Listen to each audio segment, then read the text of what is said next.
how do you decide when to rhyme and when not to rhyme, especially in some of those longer poems? Because they flow naturally, but then sometimes it's like, just to throw in a random rhyme might take out the flow. How do you judge when and when not to?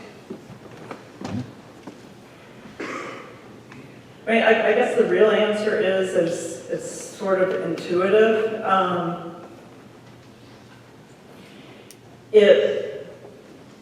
It changes the rhythm. There's a kind of heightened intensity, I think, that happens when the rhymes start to come in.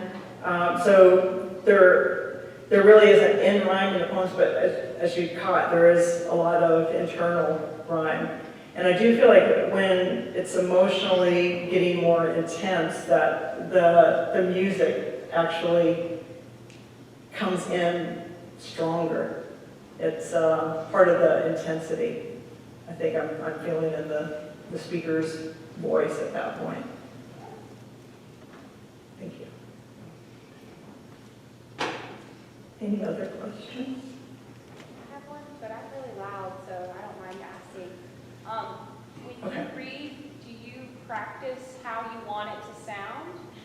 Do you like sort of rehearse that, or does it just come naturally to you? I do read them aloud. I really like, you may have noticed, a convoluted syntax. Yeah. And so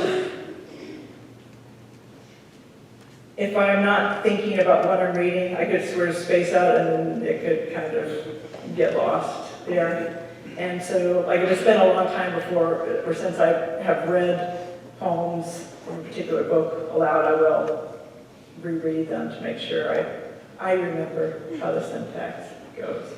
Your first one just sounded like the ebb and flow of water, like an ocean. Right. And it was about the ocean, so I just wondered if that was intentional. Yeah. Okay. Thank you. I enjoyed it. Yeah, I mean, I love the sound elements of poetry, the potential that it has for that kind of rhythmic connection to its subject. So, yeah, thank you. Thank you for a wonderful reading. I look forward Thank to you reading so the rest much. of the other poems in the book. Thank you. So I think I have a comment which is leading towards a question, well thought out.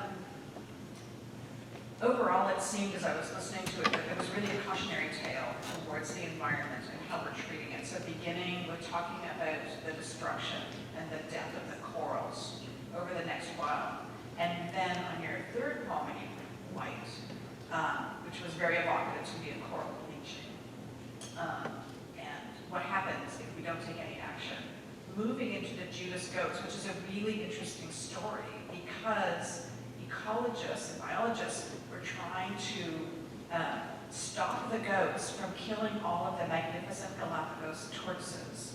Yeah. And when they did that, and there were no goats left, the greenery continued to grow into this really deep thicket, and the tortoises could no longer move. So it actually then started to hurt them.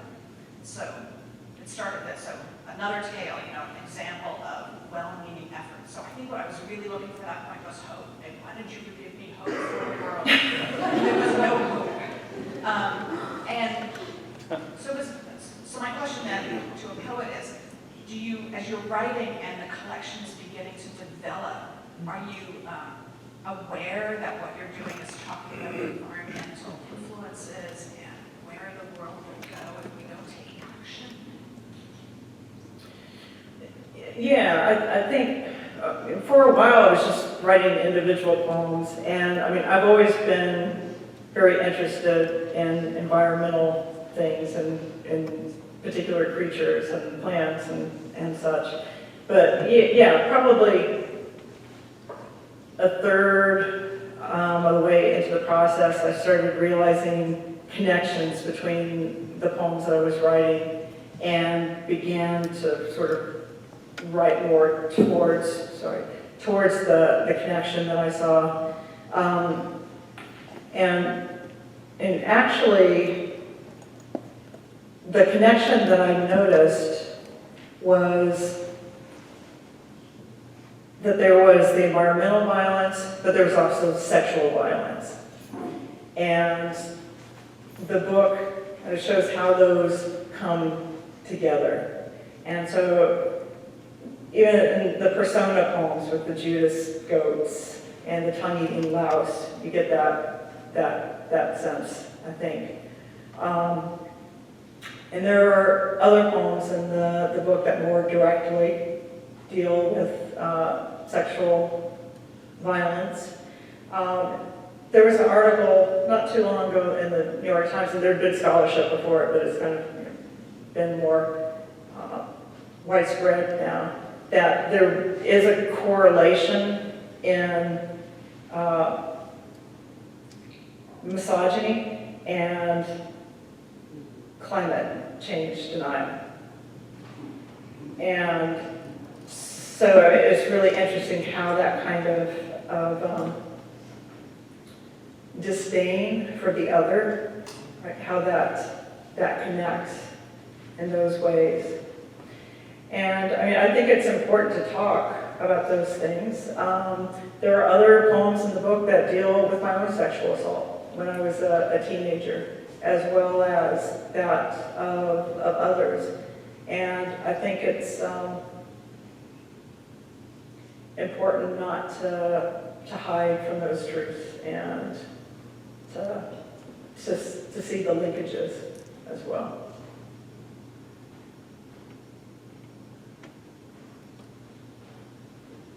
It's obvious that you have a keen sense of observation. Thank you. And a deep passion for life. Thank you. And it shows in the poetry, but it also shows a lot of, I guess, investigation. Mm-hmm. And how much do you actually how much other work do you have to do besides that, keep putting into that keen eye that you have? I actually do a lot of research.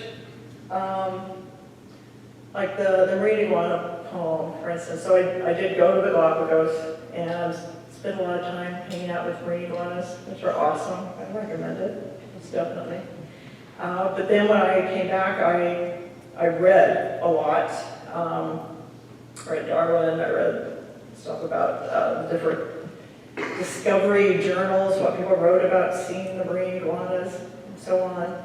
And when I was in the Galapagos, I met a guide who was a biologist from the Galapagos, who I then was in touch with over email.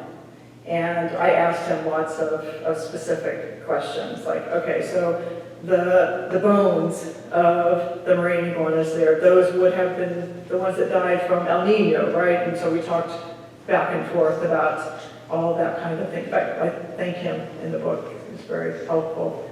But I think that's kind of typical of what I like to do. I like to see the thing, spend time with the thing, and then learn what other impressions people have had over time with that, as well as sort of the scientific stuff about it.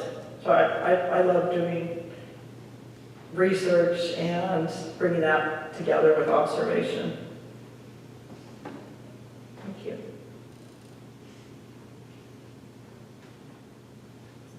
Hi, Dr. Meek. Hey. So I always like to ask about structure and form, and so obviously you've organized these into different cabinets. Can you tell everybody about the organization of the cabinets, and then how did you decide what went into each cabinet? Okay, that's great. So, so the book is broken into 4 sections, which are labeled cabinets, and then there are all these still life poems within them. So it comes from the Renaissance idea of the cabinet of wonders. So in the Renaissance, where Europeans were going out to all these places that they'd never been before, they were bringing back all this stuff that they didn't know what it was. And they would display these in these cabinets of wonders, things like shells and skulls of small creatures, along with small works of art, like little still lifes, little ceramic things. And so they're all mixed up. And so that was a cabinet of wonder. And there was a special room that some wealthy houses were able to have, a studiolo, which was a room for meditation that would have multiple cabinets of wonder in it. And so the book is sort of reimagining that idea of the studiolo, where there are these different cabinets displayed. And so to get that sense of this sort of wild, random juxtaposition that happened at the cabinet of wonder, I didn't want to separate things out like, here in this section I'll put all of the Persona poems, and here in this section I'll put all the poems from the Galapagos. I wanted that sense of, no, this is juxtaposition of very different things put up together, so they create their own sort of weird sparks instead of being in a linear kind of organization. Did that answer your question? Yeah. Okay. Thank you.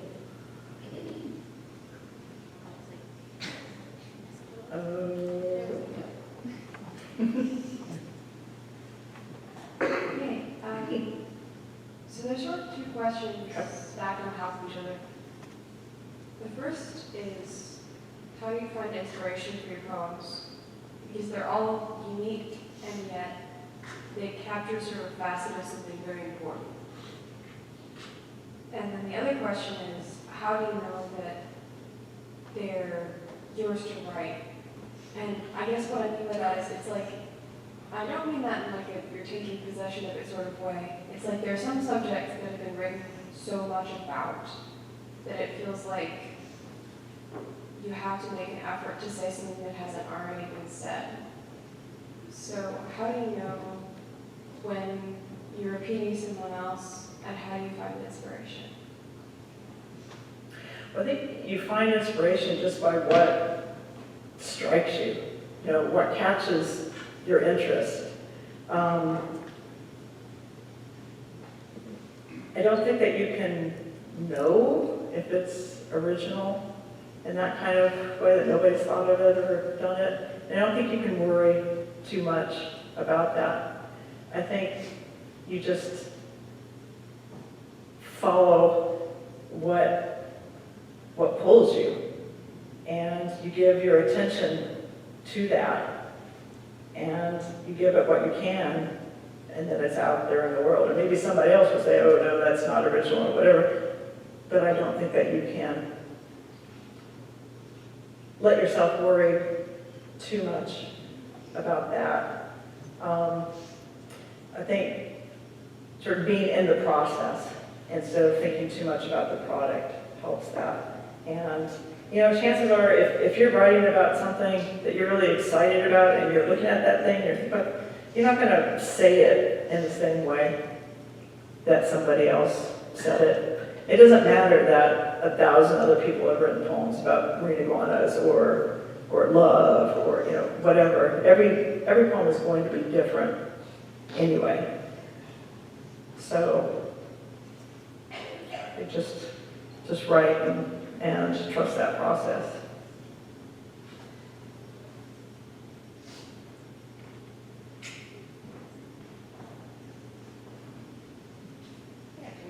So, my question is, what surprised you in this book?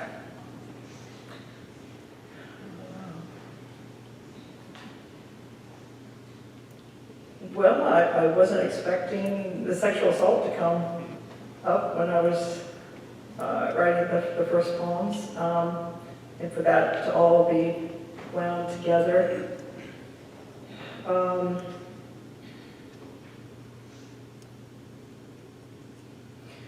I think what surprised me the most was just what I found out about various creatures and places in the process of it, and that was really the funnest thing of the book. It's like, oh, really? That tongue-eating louse, really 5 sets of jaws, and they're really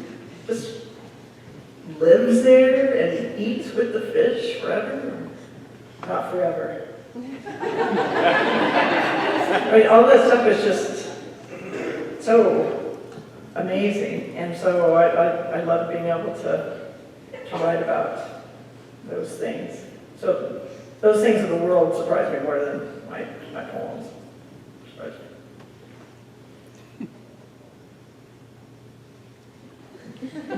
Very inquisitive room. Cool to talk to me. Thank you. We had our wonderful alumni meeting earlier today. Yeah. I think it was Shelby who asked a question about what prepared the alumni for what they're doing now. Just wondering if I could ask you a similar question. What do you think has prepared you to do the work that you're doing now in terms of like undergraduate degrees or just anything else that helped you get where you're at now? Wow, okay. So, yeah. So there's so many different angles that one could take with that, right? So there's the one, well, I went to college and I got this degree and then I got this other degree and then I got that degree and then I got a job that respected writing, etc., right? But my first response when you started asking that was, what prepared you to write? And I was thinking, being a total outcast as a teenager, as a kid, I think prepared me more than anything. Just that kind of retreat and going inside, but yet really wanting to be able to connect when that didn't seem to be an option for me. So I actually think that was as important. Not that I'm advocating that. Yeah, don't look for that. But yeah, and well, I think another good thing about that was, and again, it doesn't have to be this that causes that, but just reading so much as a young person, it just, I know that there are probably at least half a dozen writers out there who had the same thing. When I read the love song of J. Alfred Prufrock when I was a teenager, it's like, oh my God, I so feel this, I want to do this. And, so you write your imitation of love song of J. Alfred Prufrock, but each thing, right, leads you to more reading and more writing, and it's really following that chain. And then the degrees are, okay, what degree would let me do some writing and reading? It wasn't music, which I started the first 2 years. I was a music major. It turned out that was not the way to do that. So yeah, if there is a lesson in this, it's, what do you want to spend your time doing? And then study that thing. And I think we focus way too much on, all right, I want to be that thing 10 years from now, 5 years. What seems like the most logical way to do that? Well, life really isn't quite that logical. So, yeah, so just doing the stuff, and I love to read, and I wanted to write those poems. But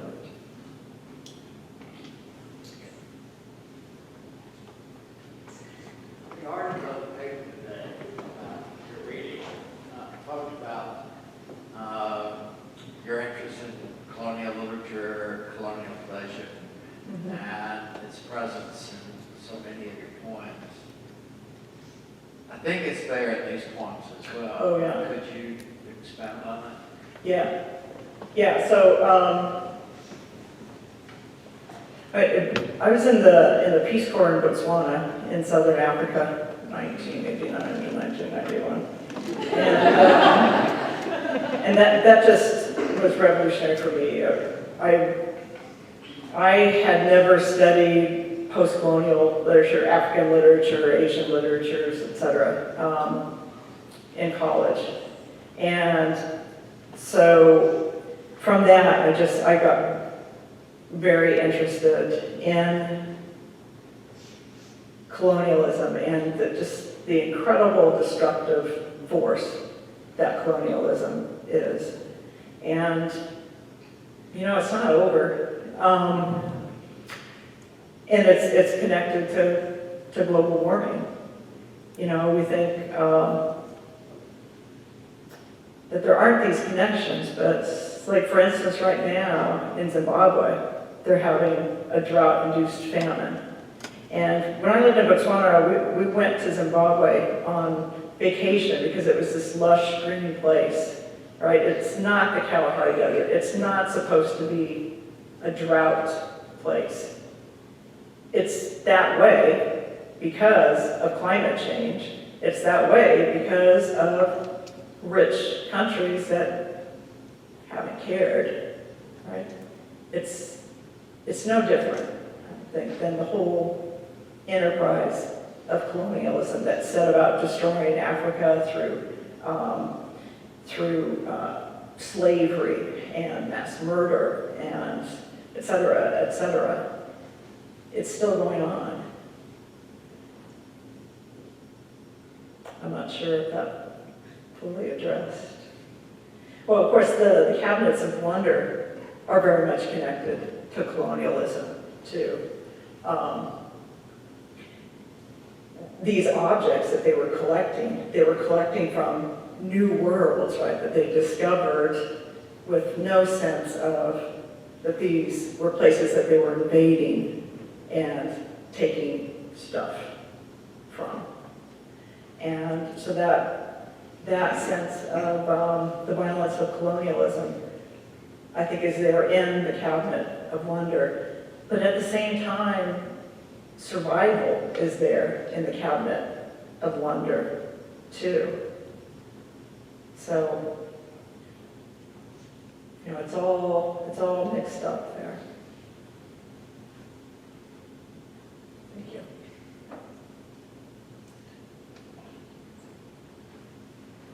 Hey there. Hey. So when Nate was introducing you, he was talking about how there would be a line from a particular book that would stick in his head as like a mantra. And I know the process of writing is not just about expressing our thoughts and observations to others, but it's a process of working out our own stuff. And so we discover things in the process of writing. And so I'm wondering if there's a line in this book that was like your favorite, or that was something that was like your mantra, or like, wow, that came through me. Like, You won't believe me if I tell you. I will believe anything you say. It's the line that Nate quoted. And I think that to walk on water is to miss this world by half. I swear, if you don't snorkel or dive or anything, you need to, like now, because it's just incredible what's under there. And because the coral reefs are sort of the first place of climate change, its destruction, it was easy for us to ignore it because mostly we're above the water, right? But we use that phrase, to walk on water, to mean God, right? Or a version of God. But if you're acting as if you are godly, and not caring about the rest, then that's highly problematic. I mean, you may have noticed too, there is some biblical kinds of language that comes up, dominion and brethren and stuff, which I think is connected to this issue of abuse of power, right? There could be something gentle and good there, but it can be completely flipped. So, yeah, to walk on water.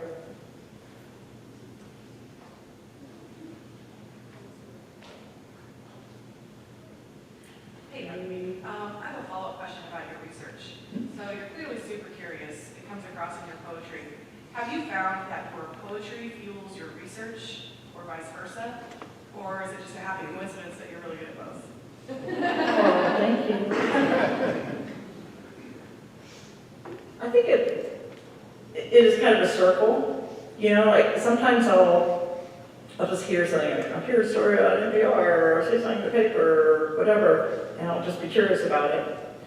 Other times I will like write myself into a question, yeah, I wonder, and then I'll go research from that. So I do think that it does kind of circle, spiral together that way. Do you remember where the chicken or egg started on that one?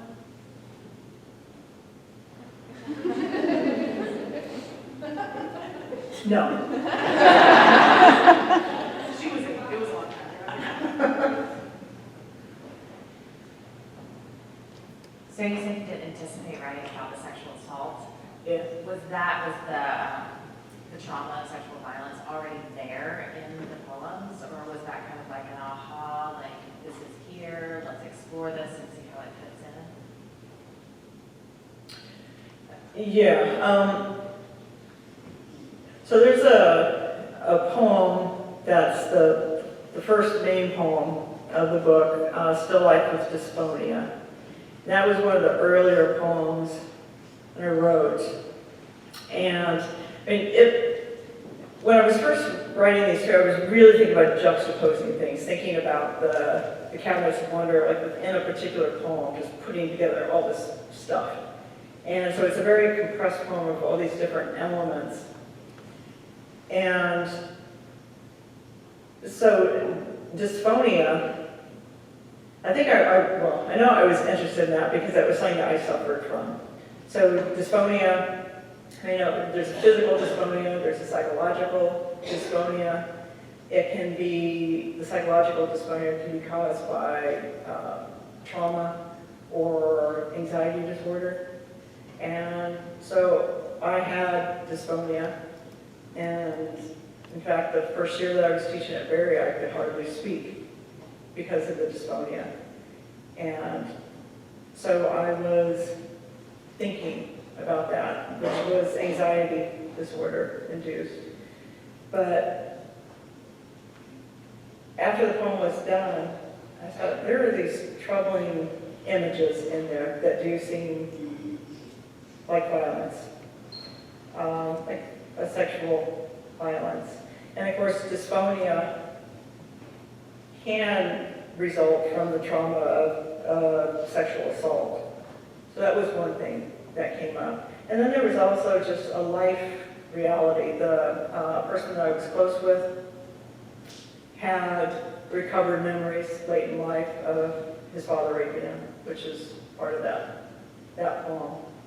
And dealing with that brought me back to thinking about being assaulted as a teenager and having never really dealt with that.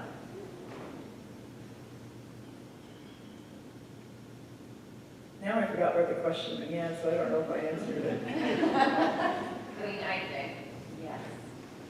I just asked, you said you didn't initially set out to talk about that. It came up in the writing. It did. And then just how that. It came up in the writing, it came up in life, and so then it came up more in the writing. Yeah. You know, I realized it just sounded like I was just doing like a whole big confession sort of thing. You know, like this happened to me, and this happened to me, and then there was... But, you know, I actually do think that it's important for people to get up and say that those things happen, and that, you know, you kind of get through it.